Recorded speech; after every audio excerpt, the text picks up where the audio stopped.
एक दिवस गावामध्ये प्रचंड दुष्काळ पडतो. शेतात काहीही पिकत नाही आणि घरात खाण्याचे देखील वांदे होतात. त्यामध्ये माधवच्या लहान मुलीची तब्येत अचानकपणे प्रचंड बिघडते. गावाकडच्या डॉक्टरने तिला तातडीने शहरातल्या मोठ्या हॉस्पिटलमध्ये नेण्याचा सल्ला दिला, पण त्यासाठी खूप मोठ्या रकमेची गरज होती. गावातल्या प्रत्येकाकडे हात पसरूनही जेव्हा माधवला मदत मिळत नाही तेव्हा तो अत्यंत हताश होतो. अखेर मनामध्ये प्रचंड संकोच आणि भीती बाळगून तो आपल्या सख्ख्या बहिणीकडे म्हणजे कीर्तीकडे मदत मागण्यासाठी शहरात जाण्याचा निर्णय घेतो. त्याला पूर्ण विश्वास असतो की त्याची सख्खी बहीण त्याला आणि त्याच्या मुलीला या संकटातून नक्कीच बाहेर काढेल. माधव रेल्वे पकडून शहरात पोहोचतो. फाटकी चप्पल, अंगावरती साधा मळलेला सदरा आणि हातामध्ये एक गाठोडं घेऊन तो कीर्तीच्या त्या आलिशान आणि भव्य बंगल्यासमोर उभा राहतो. बंगल्याची श्रीमंती पाहून तो काही क्षण थबकतो, पण मुलीचा चेहरा डोळ्यासमोर येताच तो हिंमत करून आत पाऊल ठेवतो. त्याचवेळी कीर्तीच्या बंगल्यासमोर एका मोठ्या पार्टीचं आयोजन केलेलं असतं. शहरातल्या अनेक श्रीमंत आणि प्रतिष्ठित महिला, कीर्तीच्या हायफाय मैत्रिणी तिथे उपस्थित असतात. सर्वजण महागडे कपडे घालून हातात ज्यूसचे ग्लास घेऊन हसत खेळत गप्पा मारत असतात. कीर्ती आपल्या मैत्रिणींच्या घोळक्यात उभी राहून स्वतःच्या श्रीमंतीची बढाई मारत असते. नेमकं त्या क्षणी माधव हॉलच्या मुख्य दरवाजातून आत येतो. तिथली चमकधमक पाहून तो गोंधळतो आणि एका कोपऱ्यात उभा राहून कीर्तीला शोधू लागतो. अचानक कीर्तीची नजर दरवाजावरती पडते. फाटके कपडे आणि हातात गाठोडं घेतलेल्या आपल्या गरीब भावाला तिथे पाहून कीर्तीच्या पायाखालची जमीन सरकते. तिच्या चेहऱ्यावरचा रंग उडतो. तिला काळजी वाटते की जर तिच्या मैत्रिणींना समजलं की हा भिकारी दिसणारा माणूस तिचा सख्खा भाऊ आहे तर समाजात तिचे नाक कापले जाईल आणि तिची सगळी प्रतिष्ठा धुळीस मिळेल. माधव आनंदाने कीर्तीच्या दिशेने 2 पावले पुढे टाकतो, पण कीर्तीच्या डोळ्यात त्याला आपुलकीऐवजी एक तीव्र राग आणि तिरस्कार दिसतो. कीर्तीच्या श्रीमंत मैत्रिणीसुद्धा त्या मळकट कपड्यातील माणसाकडे अतिशय तुच्छतेने पाहू लागतात. एक मैत्रीण कीर्तीला विचारते की कीर्ती, हा भिकारीसारखा दिसणारा माणूस कोण आहे आणि तुझ्या घरात कसा आला? त्या क्षणी कीर्तीच्या मनात स्वार्थाचं आणि घमेंडीचं भूत स्वार होतं. ती सख्ख्या रक्ताच्या नात्याचा खून करते आणि अत्यंत निर्लज्जपणे मैत्रिणीला सांगते की हा कोणी पाहुणा किंवा नातेवाईक नाही, हा आमच्या गावाकडच्या जुन्या शेतातला एक नोकर आहे. काही कामासाठी इथे आला असावा. सख्ख्या बहिणीच्या तोंडून स्वतःसाठी नोकर हा शब्द ऐकून माधवच्या काळजात जणू हजारो सुया एकदम खुपसल्या जातात. ज्या बहिणीला त्याने लहानपणी स्वतःच्या पाठीवरती खेळवलं होतं, जिच्या सुखासाठी स्वतःचं शिक्षण सोडलं होतं, ती आज पैशाच्या नशेत त्याला नोकर बनत होती. माधवच्या डोळ्यातून अश्रू वाहू लागतात, पण तो आपला अपमान मुकाट्याने गिळतो, कारण त्याला त्याच्या मुलीचे प्राण वाचवायचे असतात. कीर्ती माधवला खुनेने मागच्या दाराने स्वयंपाकघरात जाण्यास सांगते. माधव तिथे जाऊन शांतपणे उभा राहतो. काही वेळाने कीर्ती तिथे येते आणि त्याच्यावरती प्रचंड ओरडते. तुझी हिंमत कशी झाली माझ्या एवढ्या मोठ्या पार्टीत आणि माझ्या श्रीमंत मैत्रिणीसमोर येण्याची? तुला लाज वाटत नाही का? असे म्हणत ती त्याला खूप सुनावते. माधव हात जोडतो, रडतो आणि सांगतो की कीर्ती, मला तुझा पैसा नकोय.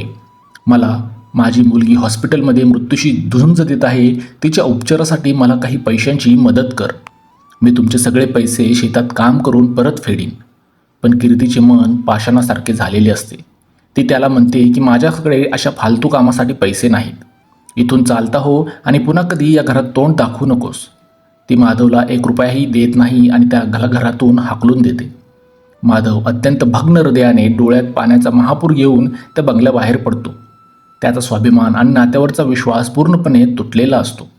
पण नियतीचा खेळ फार विचित्र असतो. आज ज्या पैशाच्या घमेंडीत कीर्तीने आपल्या भावाला नोकर ठरवून घराबाहेर काढलं होतं, तोच पैसा तिला एका मोठ्या संकटात टाकणार होता. काही महिने निघून जातात. कीर्तीच्या पतीच्या व्यवसायात खूप मोठा घोटाळा होतो आणि त्याचे बँक खाते सील केले जाते. रातोरात त्यांची सगळी श्रीमंती नष्ट होते. त्यांच्यावरती कोट्यावधी रुपयांचं कर्ज होते. लेनदार त्यांच्या बंगल्यावरती येतात आणि त्यांचा तो आलिशान बंगला, गाड्या जप्त करतात. कीर्ती आणि तिचा पती रस्त्यावरती येतात. ज्या मैत्रिणीसमोर कीर्तीने आपल्या भावाला नोकर म्हटलं होतं, त्यातील एकाही मैत्रिणीने तिला संकटसमयी मदत केली नाही. उलट तिचे फोन उचलणे देखील बंद केले. कीर्ती आता पूर्णपणे हताश झाली होती. राहायला घर नाही आणि खायला अन्न नाही अशी परिस्थिती तिच्यावरती आली होती. अशा अत्यंत वाईट परिस्थितीत कीर्तीच्या पतीला समजतं की गावात त्यांची जी जुनी जमीन होती ती आता सरकारने एका मोठ्या प्रोजेक्टसाठी हायवेमध्ये घेतली आहे आणि त्याचे खूप मोठे पैसे कोर्टामध्ये जमा आहेत, पण ती जमीन मिळवण्यासाठी त्यांना काही जुन्या कागदपत्रांची आणि तिथल्या स्थानिक व्यक्तीच्या साक्षीची गरज असते. कीर्ती आणि तिचा पती अत्यंत लाजिरवाण्या अवस्थेत पुन्हा गावाकडे जाण्याचा निर्णय घेतात. जेव्हा ते गावामध्ये पोहोचतात तेव्हा त्यांना समजतं की माधवने केवळ स्वतःच्या मेहनतीवर आणि गावाकडच्या लोकांच्या मदतीने आपल्या मुलीचे प्राण तर वाचवलेच होते, पण आता तो गावातला एक प्रतिष्ठित आणि प्रगतिशील शेतकरी झाला होता. माधवच्या कष्टाला यश आलं होतं, त्याचे दिवस बदलले होते. कीर्ती अत्यंत भीतीने आणि पश्चातापाने व्याकुळ होऊन माधवच्या साध्या पण सुखी घरासमोर उभी राहते. ती आतमध्ये जाण्यास कचरत असते. माधव घराबाहेर येतो आणि आपल्या बहिणीची ही दयनीय अवस्था पाहतो.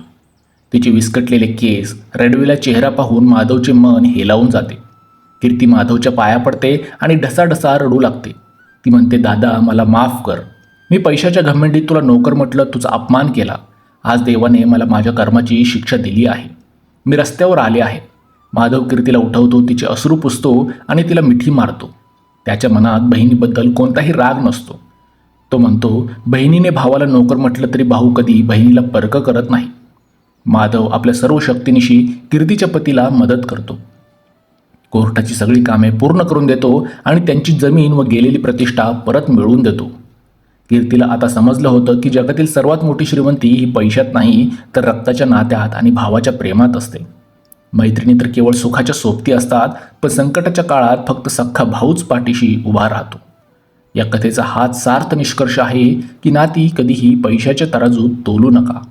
कारण पैशाची श्रीमंती आज आहे तर उद्या नाही, पण नात्याची श्रीमंती आयुष्यभर सोबत राहते.